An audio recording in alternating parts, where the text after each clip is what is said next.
माँ, आखिर आप चाहती क्या हो? तू अभी भी यही पूछ रहा है मुझसे कि मैं चाहती क्या हूँ? मैं तुझे साफ साफ बता चुकी हूँ कि मुझे बिल्कुल भी पसंद नहीं है मोना। मैं तेरी शादी उससे बिल्कुल भी नहीं करवाऊंगी। क्यों? क्योंकि वो मॉडर्न है और अमीर घर की है इसलिए? नहीं, इसलिए नहीं, बल्कि इसलिए क्योंकि वो ना बहुत बदतमीज लड़की है। उसमें ना बिल्कुल भी संस्कार नहीं है। मैं मिल चुकी हूँ उससे। तुम्हारी माँ सही कह रही है बेटा, मैं भी उससे मिला था और वह बिल्कुल भी अच्छी लड़की नहीं है। उसने हम दोनों से बिल्कुल भी अच्छी तरह से बात नहीं करी। उसके अंदर तो बहुत ही घमंड है। तो आप लोग क्या चाहते हो? मैं क्या करूं? तेरी शादी ना एक अच्छी लड़की से करवाऊंगी जो सुंदर और सुशील होगी और संस्कारी भी होगी, जो घर परिवार को संभालना जानती होगी। अच्छा, और ऐसी लड़की मिलेगी कहाँ? वैसे भी ना मैंने एक लड़की देख रखी है पहले से ही तेरे लिए। उसका नाम किरण है। तू ना बस हाँ कर दे तो ना चटमंगनी पट ब्याह हो जाएगा। बस तेरी हाँ की देरी है। लेकिन मैं ऐसी लड़की से शादी करूंगा जो मोना के टक्कर की हो। मतलब पापा, जो मोना जैसी मॉडर्न हो, अंग्रेजी बोलना जानती हो, अंग्रेजी खाना बनाना आता हो, और डायरेक्टली कहूँ तो ऐसी हो कि कहीं साथ ले जाने लायक हो, कोई गवार ना हो बस। हाँ, तू फिक्र मत कर, ऐसी ही लड़की देखी है मैंने तेरे लिए। अगर ऐसा है तो ठीक है, मैं तैयार हूँ। शालू की बात सुनकर रोहित शादी के लिए तैयार तो हो गया, पर उसे नहीं पता था कि उसकी माँ उससे झूठ बोल रही है। असल में शालू एक देसी बहू लाना चाहती थी, पर रोहित को मॉडर्न लड़कियां ज्यादा पसंद थी। इसलिए शालू ने रोहित से झूठ बोल दिया था कि किरण एक मॉडर्न लड़की है। तुमने रोहित से झूठ क्यों बोला कि किरण मॉडर्न लड़की है? शादी होने के बाद वो 2 मिनट में यह झूठ पकड़ लेगा। अरे फिक्र ना करो, मैं ना बहू को यहाँ आने से पहले ही सब कुछ सिखा दूंगी। अगर रोहित को ये सब पता चल गया ना तो बहुत नाराज हो जाएगा तुम्हारा बेटा। अरे आपको भी पता है कि मैं ये सब ना उनकी भलाई के लिए कर रही हूँ। मॉडर्न लड़कियां ना घर चलाना नहीं जानती हैं। देसी लड़कियां जो होती है ना वो घर चलाना अच्छे से जानती हैं, क्योंकि उनमें संस्कार कूट कूट कर भरा होता है। कुछ समय गुजरता है और रोहित की शादी किरण से हो जाती है। बहू, इससे पहले कि तू रोहित के साथ अपना वैवाहिक जीवन शुरू करे, मैं तुझे कुछ बातें समझाना चाहती हूँ। जी माँ जी, बताइए। तूने शहर में रहना ना अभी अभी शुरू किया है। तेरी पैदाइशी ना गांव की है और तू वहीं पे पली बढ़ी है, और ये बात ना रोहित को पता नहीं लगनी चाहिए। क्यों माँ जी? अरे मुझसे ना ये सब मत पूछ, जो मैं बता रही हूँ ना वैसा कर। तुझे ना रोहित के सामने मॉडर्न बनकर रहना है। मॉडल? अरे मॉडल नहीं, मॉडर्न। मॉडर्न मतलब शहरी, मतलब इंग्लिश में बात करनी है तुझे उससे। शहर के लोगों की तरह तुझे कपड़े पहनने हैं, और सबसे अहम बात, तुझे ना शहर की तरह खाना बनाना आना चाहिए। अरे मतलब पिज्जा बर्गर आना चाहिए तुझे बनाना। पर माँ जी, मैंने तो आज तक पिज्जा बर्गर कभी नहीं खाया। बनाना तो बहुत दूर की बात है। जो अब तक नहीं किया ना वो अब करना पड़ेगा तुझे। लेकिन पिज्जा बर्गर घर में कौन बनाता है भला? अरे भले ही किसी को नहीं आता हो बनाना, लेकिन बेटा तुझे बनाना आना चाहिए। अरे तू मान ले कल को तेरा टेस्ट लेने के लिए वो बोल दे तुझे बनाने के लिए, तो तू क्या करेगी? क्योंकि मैंने उसको बता रखा है कि तुझे सब कुछ आता है बनाना। पर आपने झूठ क्यों बोला माँ जी? अरे फिर से तू बोलने लगी। मैंने तुझे कहा ना कि ये मत पूछ क्यों, क्या, कैसे। मैं जो तुझे बोल रही हूँ ना तू वैसा करती जा बस। उसकी एक गर्लफ्रेंड थी जो बहुत मॉडर्न थी, तो रोहित को ना तेरे होते हुए उसकी याद नहीं आनी चाहिए। तुझे इसीलिए कह रही हूँ कि तुझे मॉडर्न बन के रहना पड़ेगा। अब सबसे पहले किरण शालू से थोड़ी बहुत इंग्लिश बोलना सीख लेती है। शालू किरण को कई सारे इंग्लिश के वर्ड सिखाती है, लेकिन वो कुछ सीख पाती है और कुछ नहीं। अच्छा, अब तो तुझे थोड़ी बहुत इंग्लिश आ गई ना, अब ना तू लैपटॉप चलाना सीख ले। हाय दैया, ये सब मैं कैसे सीखूं? ओहो किरण, हाय दैया नहीं, ओ माय गॉड बोलो। अभी बताया था ना मैंने तुम्हें। अच्छा, हाँ। ओ माय गॉड, मैं लैपटॉप कैसे सीख पाऊंगी? अरे कुछ नहीं, बस ऑन ऑफ करना सीख लो। शालू उसे लैपटॉप खोलना बंद करना सिखा देती है। फिर उसे शहरी लोगों की तरह साड़ी पहनने का ढंग भी सिखाती है। इससे पहले कि वो खाने की बात कर पाती, तब तक वहाँ पर रोहित आ जाता है। क्या बात है, आप ही बात करती रहोगी क्या मेरी पत्नी से? मेरे लिए भी छोड़ दो कुछ। हाँ, ले जा। मैं तो बस इसे ऐसी बता रही थी। एक्चुअली हम लोग आपकी बातें कर रहे थे कि आप कितने अच्छे हैं। Oh really? It's good. अब चलो, मेरे बारे में नहीं, मुझसे बात करो। रोहित किरण को लेकर कमरे में चला जाता है। अगली सुबह होती है। रोहित किरण से पिज्जा बनाने की मांग करता है। हाय दैया, ये पिज्जा मुझे बनाना नहीं आता। अब मैं क्या बोलूं? अरे क्या हुआ, कहाँ खो गई? नहीं नहीं, कहीं नहीं। वो दरअसल सामान नहीं है ना पिज्जा बनाने का। अच्छा ठीक है, चलो मैं बाहर जाऊंगा तो वहाँ से ले आऊंगा। इस समय तो बहाना बनाकर बच गई, लेकिन अब जब ये सामान ले आएंगी तो मेरा क्या होगा? अरे फिर कहाँ खो गई? नहीं नहीं, मैं बस यूं ही कुछ सोच रही थी। चलो अच्छा, आप फिलहाल ऑफिस जाओ। हवाई है। क्या? मेरा मतलब है हैव अ नाइस डे। अच्छा अच्छा, थैंक यू।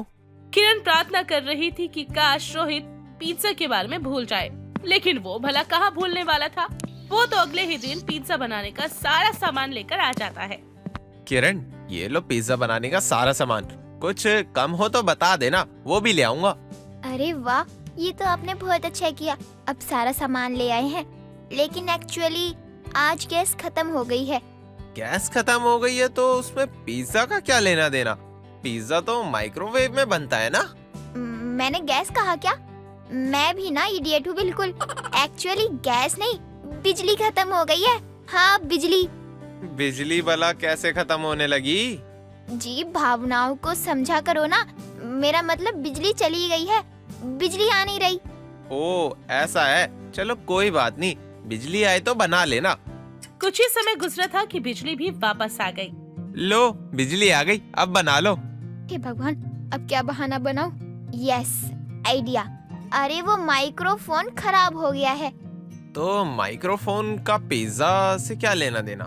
अरे भगवान, वो क्या होता है? Microfine, microwave. हाँ, माइक्रोवेव। हाँ, माइक्रोवेव खराब हो गया है। अचानक से ना वोल्टेज में बहुत तेज कुछ उतार चढ़ाव आ गया, तो वो फूक गया लगता है। आज पिज्जा खाना किस्मत में नहीं है। चलो कल माइक्रोवेव सही करा ले आऊंगा, फिर बना लेना। हे भगवान, ये आदमी है या बंदर? एक चीज के पीछे पड़ा रह गया है। ये नहीं कि अगर नहीं बन पा रहा तो भूल जाए। अब रोहित ने जैसा कहा था वैसा ही किया। अगले ही दिन माइक्रोवेव सही कराकर ले आया। ये तो दुकान पर जाते ही ठीक हो गया, मैकेनिक ने चलाया तो फौरन चल गया। चलो अब बनाओ पिज्जा। अरे मैं बना तो देती, आपके बिना कहे ही बना देती, लेकिन आज बहुत दर्द हो रहा है हाथ में थोड़ा सा। दर्द ठीक हो जाएगा ना? मैं फिर बनाती हूँ, चलेगा ना? हाँ हाँ ठीक है, कोई बात नहीं, तुम आराम कर लो, फिर बना देना। शाम हुई तो रोहित ने फिर से किरण को पिज्जा की याद दिलाई, पर किरण की किस्मत अच्छी थी कि उसी वक्त उनके घर पर मेहमान आ गए। पहले गेस्ट्स का अतिथि सत्कार कर लेते हैं, पिज्जा बाद में खा लेंगे। You mean guest? हाँ वही गेस्ट। जबान फिसल गई थी। ये आदमी है या पजामा? क्या जरा सी बात को पकड़ लेता है। किरण किचन में नाश्ता बनाने के लिए जाती है तो शालू भी वहाँ पर आ जाती है। माँ जी मुझे बचा लीजिए, कैसे भी करके बचा लीजिए मुझे। अरे क्या हो गया? यहाँ कोई कॉकरोच है क्या? कॉकरोच नहीं, बंदर है। वो बंदर जिसे आपने पैदा किया है, पिज्जा के पीछे ही पड़ा रह गया है। मैं बहाने बनाए जा रही हूँ और वो बस बोल रहा है कि पिज्जा बनाओ, पिज्जा बनाओ। अब तो मेरे बहाने भी खत्म हो रहे हैं, क्या करूँ मैं? मैं तुझे पिज्जा बनाना सिखा तो देती, पर अभी टाइम नहीं है। एक काम कर, तू ना उसको बोल दे कि माँ जी का पेट ना सही नहीं है, तो पिज्जा ना अगली बार बनेगा। तू ना बस इतना बोल दे, बाकी सब मैं देख लूंगी। ठीक है माँ जी, पर आप मुझे जल्दी से सिखा दो। हाँ, वरना हमारी चोरी पकड़ी जाएगी। चोरी तो एक दिन पकड़ी ही जानी है। किरण ने जैसा सोचा था वैसा ही हुआ। अगले दिन रोहित ने उसे फिर से पिज्जा बनाने को कह दिया। एक्चुअली मैं तो खुद ही बनाने जा रही थी, लेकिन अभी पता चला कि माँ जी का पेट खराब है। अब अगर मैं बनाऊंगी और हम दोनों खाएंगे तो अच्छा नहीं लगेगा ना। माँ जी बैठी हमारा मुंह देख रही हैं और हम लोग खा रहे हैं। मेरी माँ का पेट खराब हो गया और मुझे पता ही नहीं चला। हाँ बेटा, सुबह से ही मैं परेशान हूँ, पर तू फिक्र मत कर, मैं जल्दी ठीक हो जाऊंगी। अब तुम लोग मेरे चक्कर में पिज्जा नहीं बनाओगे, नहीं खाओगे तो अच्छा नहीं लगेगा ना। तुम दोनों आराम से खाओ बेटा।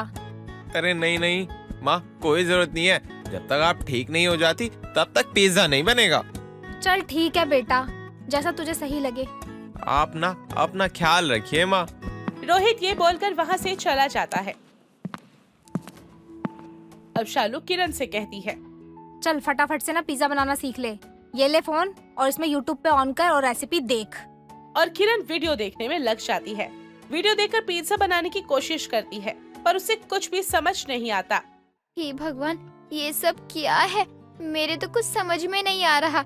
मैं ठहरी गांव की देसी लड़की, मैं भला कैसे पिज्जा बनाऊं? चलो एक बार कोशिश करती हूँ। अब वो पिज्जा बनाना शुरू करती है पर उसे माइक्रोवेव ओवन चलाना भी नहीं आता था, जिस वजह से उसमें शॉर्ट सर्किट हो जाता है और आग लग जाती है। बचाओ बचाओ, आग आग! अरे अरे क्या हो गया? शालू फटाफट आग बुझाती है।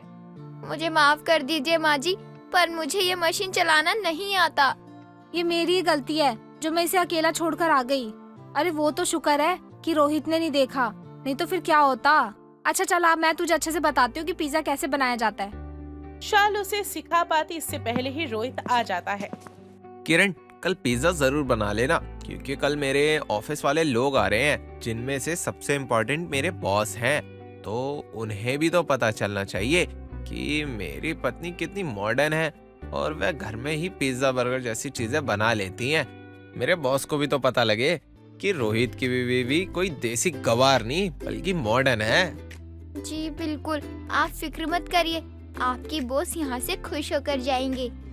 अब अगले दिन भी पिज्जा बनाने की वो कोशिश करती है, लेकिन उससे नहीं बनता। थक हार कर वो देसी ही खाना बना देती है। रोहित को बताने के लिए एक नया बहाना सोच लेती है। किरण, बॉस आ गए हैं, जल्दी से डिनर सर्व कर दो। हाँ हाँ आ रही हूँ। किरण डिनर सर्व ही कर रही होती है तो उसमें पिज्जा नहीं होता।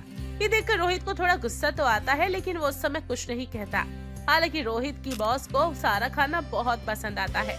तुम्हारी वाइफ के हाथों में तो जादू है रोहित, सच में मजा आ गया। मुझे तो याद भी नहीं है इतना अच्छा खाना मैंने कब खाया था। तुम्हारा प्रमोशन पक्का। Thank you so much sir, मुझे बहुत खुशी हुई कि आपको खाना पसंद आया। रोहित खुश तो बहुत होता है, लेकिन बॉस के जाने के बाद वो किरण से पिज्जा ना बनाने का कारण जरूर पूछता है। मैंने तुमसे बोला था ना कि डिनर में पिज्जा होना चाहिए, तो क्यों नहीं था? कितने दिन से मैंने पिज्जा की रट लगा रखी है, पर तुम हो कि पिज्जा नहीं बना पाई अब तक। मैं पिज्जा बनाने वाली थी, पर इसलिए नहीं बनाया कि कहीं अगर आपकी बॉस पिज्जा खाते और बीमार पड़ जाते तो दिक्कत हो जाती ना। पिज्जा कोई हेल्दी चीज थोड़ी ना है। बहू की बात तो सही है। चलो ठीक है, मान ली तुम्हारी सारी बात, पर अब मुझे कुछ नहीं सुनना, मतलब कुछ नहीं। तुम जाओ अभी शांति से और पिज्जा बना कर लाओ मेरे लिए। अरे बेटा, बहू बेचारी थक गई होगी, कल बना लेगी वो। नहीं, ये कल बहुत दिन से हो रहा है, अब जो होगा आज ही होगा। किरण बहुत देर तक सोचती रहती है और अंत में सच्चाई बता देती है।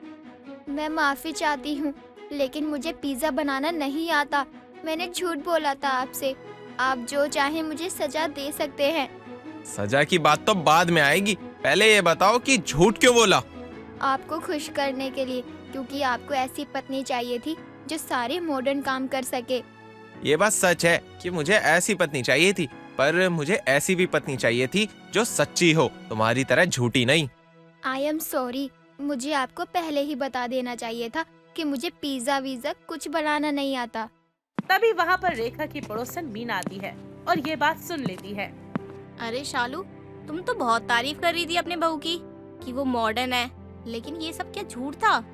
Well done aunty. अरे वेल डन नहीं बहू, वेलकम होता है। अरे बेटा, इससे अच्छा तो सिमरन से कर लेता। पता नहीं कहाँ से ये जाहिल बहू उठा लाया। एक नंबर की जाहिल गवार है। आपको तमीज नहीं है क्या किसी से बात करने की? मेरे ही घर में मेरी ही पत्नी का मजाक बना रहे हैं। एक शब्द और मेरी पत्नी के खिलाफ बोला तो मुझसे बुरा कोई नहीं होगा, निकलो यहाँ से। अरे माफ करना बेटा, मैं तो मजाक कर रही थी। मजाक करना है ना तो अपने बहू बेटों के साथ जाकर करिए, ठीक है?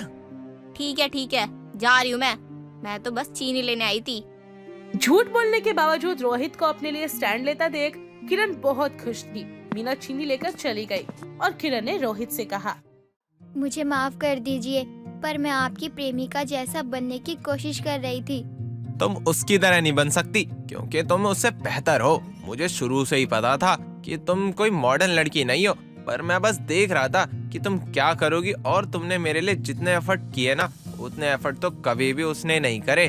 मैं बहुत लकी हूँ कि मुझे तुम जैसी पत्नी मिली। भले ही तुम्हें पिज्जा बनाने ना आता हो, तुम्हें लोगों का दिन बनाने आता है, और तुम लोगों से अपनी वाहवाही तो करा ही लेती हो, जैसे आज मेरे बॉस से करवाई तुमने। रोहित किरण को गले से लगाता है। किरण की आंखों में खुशी के आंसू थे। आखिर उसके पति ने उसको वैसे ही एक्सेप्ट कर लिया था जैसी किरण होती है। दोस्तों, अगर आपको ये कहानी पसंद आई तो इसे लाइक करें, शेयर करें और कमेंट करके बताएं कि कहानी में आपको सबसे अच्छा क्या लगा।